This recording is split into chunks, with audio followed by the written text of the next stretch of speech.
খোদ শিলচর সংস্থার উদ্যোগে 370 জন হজযাত্রীকে সম্মাননা প্রদান। খোদ শিলচর সামাজিক ক্রীড়া এবং সাংস্কৃতিক সংস্থার উদ্যোগে 2026 সালে মক্কায় হজে গমনকারী 370 জন হজযাত্রীকে সম্মাননা স্মারক প্রদান করা হয়। শিলচরের মরকজ ভবনে আয়োজিত এই অনুষ্ঠানে সভাপতির দায়িত্ব পালন করেন রেডিয়ান মডেল হায়ার সেকেন্ডারি স্কুলের এমডি কামরুল ইসলাম মজুমদার। অনুষ্ঠানে মুখ্য অতিথি হিসেবে উপস্থিত ছিলেন এমসিডি কলেজের প্রাক্তন অধ্যক্ষ সাবির আহমেদ চৌধুরী এবং হাইলাকান্দি এসএস কলেজের প্রাক্তন অধ্যক্ষ পরিতোষ চন্দ্র দত্ত। বিশেষ অতিথিদের মধ্যে ছিলেন প্রাক্তন শিলচর ডেভেলপমেন্ট চেয়ারম্যান সুজন দত্ত, সমাজসেবী ডক্টর ইকবাল বাহার, সীমান্ত ভট্টাচার্য, আল হিরা স্কুলের সেক্রেটারি মনসুর আলম, শিলচর হজ ফেয়ার সোসাইটির সভাপতি রেজাউল করিম বড়ভূইয়া সহ বিশিষ্টজনেরা। স্বাগত বক্তব্যে সভাপতি কামরুল ইসলাম মজুমদার হজ থেকে দেশের জন্য দোয়া করা এবং সমাজে শান্তি ও সৌহার্দ্য বজায় রাখার আহ্বান জানান। পিসি দত্ত তার বক্তব্যে হজ মানুষের জীবনে শৃঙ্খলা, সহনশীলতা এবং মানবিকতার শিক্ষা দেয় বলে উল্লেখ করেন। সংস্থার সাধারণ সম্পাদক জানান, গত 10 বছর ধরে নিয়মিতভাবে হজযাত্রীদের সম্মাননা দেওয়ার পেছনে উদ্দেশ্য এবং সংস্থার মানব সেবামূলক কার্যকলাপ। বোম্বে থেকে আগত মাস্টার ট্রেনার মৌলানা হোসেন আহমেদ মজুমদার সংস্থার কাজের প্রশংসা করেন এবং দুপুরের নামাজ ও সমাপনী দোয়া পরিচালনা করেন। দোয়ার সময় আবেগঘন পরিবেশের সৃষ্টি হয়।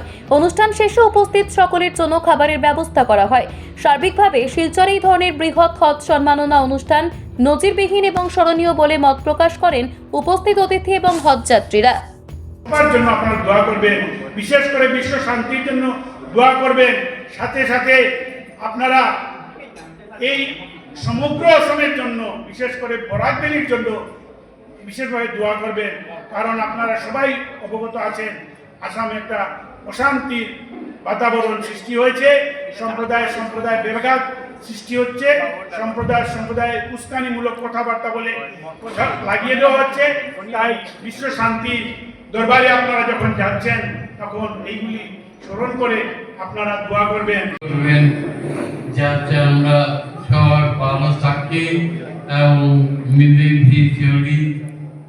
আমি বিশেষ বলছি, আমি আবারও বলছি, আপনারা দোয়া করবেন যাতে আমরা আজ থেকে 20-15 বছর আগে যখন ছিলাম সজলকে পেলে বলতাম ভাই, আর সজল আমাকে বলতো দাদা, ঠিক এই অবস্থায় না ফিরে যেতে পারি। আমরা ঈশ্বরের কাছে প্রার্থনা করি সুস্থ শরীরে গিয়ে ইবাদত করে আসেন। এবং আর সঙ্গে সঙ্গে আমাদের বর্তমান আসামের অবস্থা আপনারা জানেন। এইবার খুদা আল্লাহ সর্বশক্তিমান, উনি যদি আশীর্বাদ করেন, এই যে একটা মুসিবত আমাদের কাছে খাড়া হয়েছে, যে মুসিবত থেকে আমরা রক্ষা পাওয়ার জন্য, ত্রাণ পাওয়ার জন্য বা প্রাণ চেষ্টা করছি। হজ কমিটি থেকে ভ্যাকসিনেশন কার্ড পাঠিয়ে দেওয়া হয়েছে এবং চিঠি দেওয়া হয়েছে যে আগামী 10 থেকে 12 ফেব্রুয়ারির মধ্যে ভ্যাকসিনেশন প্রোগ্রাম অ্যারেঞ্জ করার জন্য। অন্যান্য বছরে বরকত ভবনে আমরা ভ্যাকসিনেশনের ব্যবস্থা করতাম এবং কালাইনে একটা ভেন্যু থাকতো, কিন্তু এই বছর হেলথ ডিপার্টমেন্টে তারা যারা ভিডিও কনফারেন্সের মাধ্যমে এই প্রাইভেট ভেন্যুগুলো তারা অনুমোদন দেয়নি। এই বছর 3টা ভেন্যু দিয়েছে, একটা হলো এসএমএস হসপিটাল, একটা সোনাবাড়িঘাট হসপিটাল এবং একটা কালাই হসপিটাল। তো আপনাদের কাছে আমার অনুরোধ থাকবে, আপনারা আপনাদের সুবিধা মতো যেখানে সুবিধা আমরা ডেট ফিক্স হওয়ার পরে খুব সম্ভবত আগামীকালকে জয়েন্ট ডিরেক্টর হেলথ সার্ভিস থেকে ডেট দেওয়া হবে, তাহলে সেই ডেটটা আমরা আপনাদের কাছে কমিউনিকেট করবো।